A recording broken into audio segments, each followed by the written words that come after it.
पूछा जाना चाहिए कि उनकी टिप्पणी का क्या मतलब है। रामभद्राचार्य जी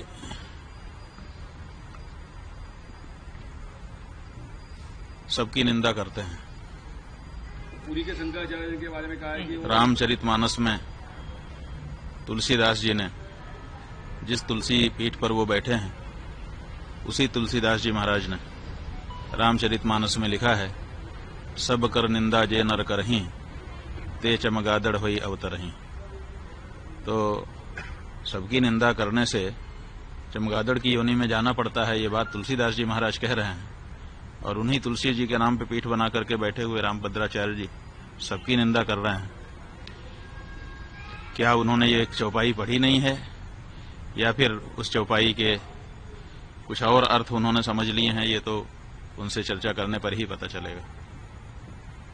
रामभद्र जी ने कहा है कि उन्हें 1 लाख क्या कहते हैं शुभ लोग आते हैं, तो क्या कहेंगे आप? ऐसा है कि दावा किया है उन्होंने कि हमको कभी कहा है कि 1 लाख पन्ने याद हैं पृष्ठ, और कभी कहा है कि 1.5 लाख पन्ने याद हैं पृष्ठ।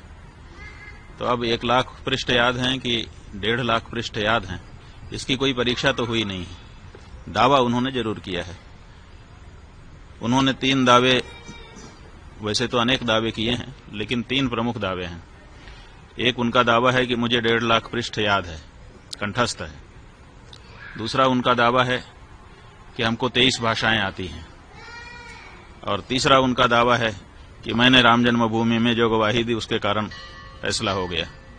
लेकिन इन तीनों दावों की पुष्टि अभी नहीं हुई है, क्योंकि 1.5 लाख पृष्ठ उनके कंठ में हैं, कभी परीक्षा तो हुई ही नहीं है, तो बिना परीक्षा के दावा ही है।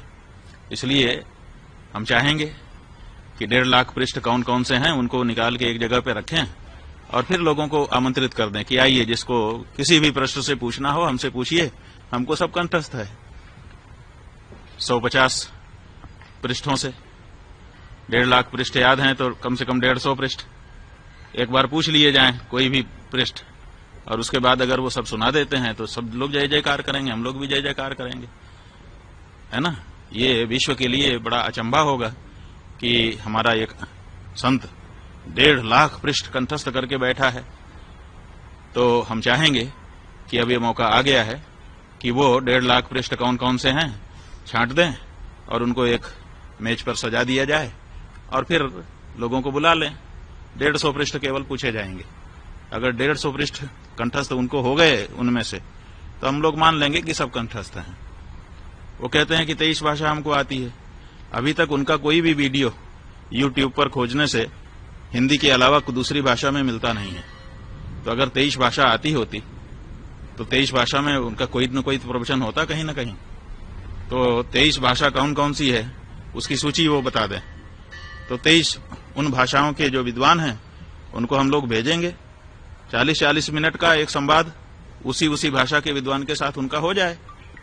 जय जयकार कौन नहीं करेगा, सब करेंगे। और तीसरी बात यह है कि वो कहते हैं कि राम जन्मभूमि में हमारे कारण फैसला आ गया, हम ही हैं। तो वहां के वकीलों ने तो इसके विरुद्ध बताया है, वहां के जज ने तो इसके विरुद्ध बताया है, इसलिए इसमें भी शंका हो गई है। इसलिए इस बारे में भी प्रमाण उनको सामने रख देना चाहिए और ये कहना चाहिए कि जो वकील और जो जज कह रहे हैं वो गलत है। लेकिन ये नहीं उन्होंने कहा है। जो उनको गलत बता रहे हैं उनको उन्होंने गलत नहीं कहा है, प्रेमानंद जी को गलत कह रहे हैं।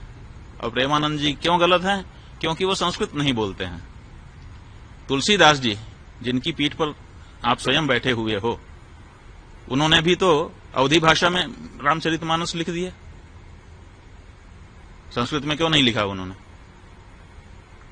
क्या संस्कृत बोलना ही विद्वत्ता होती है?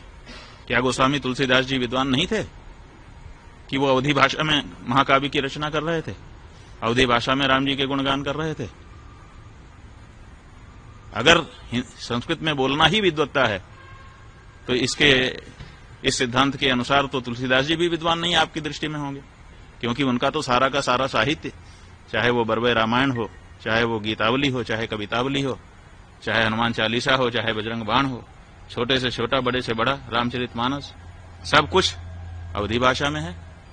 संस्कृत में नहीं है, तो क्या तुलसीदास जी विद्वान नहीं थे? तो ये जो परिभाषा आप लेकर के आए और हमने ये पूछा है कि आप ये बताइए, प्रेमानंद जी महाराज दिन भर राधे राधे श्याम श्याम कह रहे हैं, तो राधे राधे श्याम श्याम ये जो शब्द हैं ये संस्कृत भाषा के हैं कि नहीं, और संबोधन विभक्ति में हैं कि नहीं? और जब संबोधन विभक्ति से अपदम न प्रयुंजित, अपद नहीं बोलना चाहिए, और वो उसको पद बना करके संबोधन विभक्ति में ढाल करके अगर दिन भर उच्चारण कर रहे हैं, तो आपसे ज्यादा संस्कृत तो वो बोल रहे हैं। आप कितनी देर संस्कृत बोलते हैं दिन भर में, बताइए? केवल प्रवचन में जहां उदाहरण देने का अवसर आता है, कुछ श्लोक आप बोलते हैं, उतना ही तो संस्कृत आपके द्वारा बोला जाता है, और वो दिन भर राधे राधे श्याम श्याम रटते हैं, जो कि पद है, जो कि संस्कृत व्याकरण की दृष्टि से शुद्ध शब्द है। तो वो तो आपसे ज्यादा संस्कृत रोज बोल रहे हैं, और आप कह रहे हैं कि वो संस्कृत नहीं बोलता है। माने संबोधन विभक्ति में जब भगवान का नाम बोला जाता है तो क्या वो संस्कृत नहीं होता है? और अगर संस्कृत होता है तो वो तो संस्कृत ही बोल रहे हैं, दिन भर संस्कृत बोल रहे हैं। आप उनको क्यों कह रहे हैं कि वो संस्कृत नहीं जानते हैं? तो ये जो बातें हैं, इन सब से पता चलता है कि या तो उनकी बात को ध्यान ही देना छोड़ दिया जाए, बिल्कुल अप्रमाण मान लिया जाए, और या तो फिर उनको अपनी योग्यता और अपने जो दावे हैं उनको जनता के सामने आकर के प्रमाणित कर देना चाहिए। हम कहना चाहेंगे, वो पुरी के शंकराचार्य जी को कहते हैं कि वो संस्कृत नहीं बोलते हैं। संस्कृत नहीं बोलते, कोई इच्छा से बोलता है? भाषा जो है वो विवक्षाधीन होती है। विवक्षा का मतलब होता है बोलने की इच्छा। हमको इच्छा होगी तो हम बोलेंगे, इच्छा नहीं होगी नहीं बोलेंगे। कोई हमको जबरदस्ती करेगा कि तुम यही बोलो? ये तो महाराष्ट्र के ठाकरे बंधु हो गए कि बोलना ही पड़ेगा। अरे भाषा जो है, भाषा का नियम है, वो विवक्षाधीन होती है। जो बोलना चाहता है वो बोलता है, जिसको नहीं इच्छा होती है नहीं बोलता है। कौन सा शब्द मैं बोलूंगा ये कोई हमको बताएगा? हम खुद बोलते हैं। जब हमको जिस शब्द की इच्छा होती है उस शब्द का उच्चारण अपने मुख से हम करते हैं। भाषाएं जो होती हैं वो विवक्षाधीन होती हैं, बोलने की इच्छा के अधीन होती हैं। तो ऐसी परिस्थिति में वो नहीं बोलते हैं उनकी इच्छा, लेकिन वो संस्कृत के विद्वान नहीं है, ऐसा तो नहीं है। हम तो जहां तक हम देखिए, हमने पुरी के शंकराचार्य जी का भी प्रवचन सुना है, गंभीरता से सुना है, और इनका भी प्रवचन सुना है, और हम ये कह रहे हैं कि पुरी के शंकराचार्य जी इनसे बहुत बड़े विद्वान हैं।